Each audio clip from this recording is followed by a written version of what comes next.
50 না হলেও 20 লাখের উপরে চান্সিক ডাক্তার আছে। তাদের প্রতি আমাদের এই যে অল ইন্ডিয়া মতুয়া মহাসংঘের যে কর্মকাণ্ড, আমরা প্রতিশ্রুতিবদ্ধ এই কাজকে যতক্ষণ না পর্যন্ত সাকসেসফুল জায়গায় নিয়ে যাব, আমরা আমাদেরকে এক জায়গায় বসাবো না।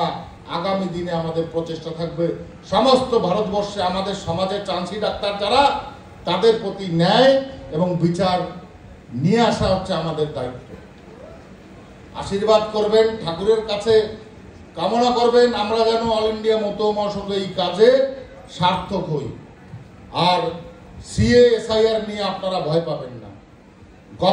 গত গোসাই সম্মেলনে আমি একটা বক্তব্যে বলেছিলাম, যদিও আপনার ভোটার কার্ড বাদ যায়, আপনি আমার কাছে আসবেন, আমরা আপনাদেরকে ভোটার কার্ডে নাম তুলে দেব।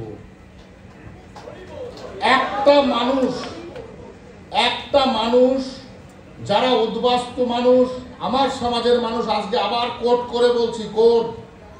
করে বলছি, আমার সমাজের মানুষ একটা মানুষও বাংলাদেশে ফেরত যাবে না। আজকের গ্যারান্টি মোদী সরকারের গ্যারান্টি, দিলাম।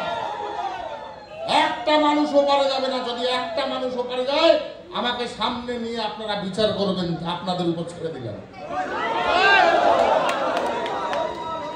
আর যারা কুচক্রীরা এই বক্তব্যে অপব্যাখ্যা দিচ্ছে, তাদেরকে ধরুন, যা করবার করুন, তাদের রাস্তায় ধরে, যে কোথায় পেলি তুই এই কথা, তোর জবাব দিতে হবে। সিএ আইন আমাদের ভারতবর্ষের নাগরিকত্ব দেবে, কারণ স্বাভাবিকভাবে আপনার নাগরিকত্ব নিতে হবে। কার? যারা ওপার থেকে এসছেন।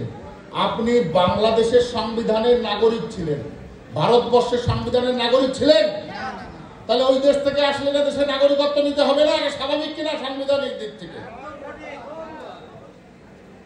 যখন পূর্ব বাংলা থেকে লোক পাকিস্তান হওয়ার পরে এসেছিল, তারা পাকিস্তানের সংবিধানের নাগরিক ছিল, তাহলে ভারতবর্ষের নাগরিক ছিল? তাহলে তারা যখন ভারতে এসছে, তাহলে ভারতবর্ষের নাগরিকত্ব তাদের তো পেতে হবে রে বাবা।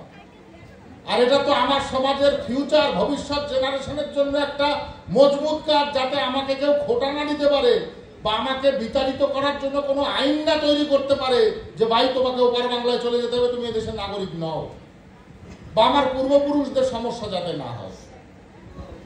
এতে 1987 সাল পর্যন্ত যারা ভারতে জন্মগ্রহণ করেছেন, ওপার থেকে আসা মানুষের সন্তানাদিরা, তাদের তো নাগরিকত্ব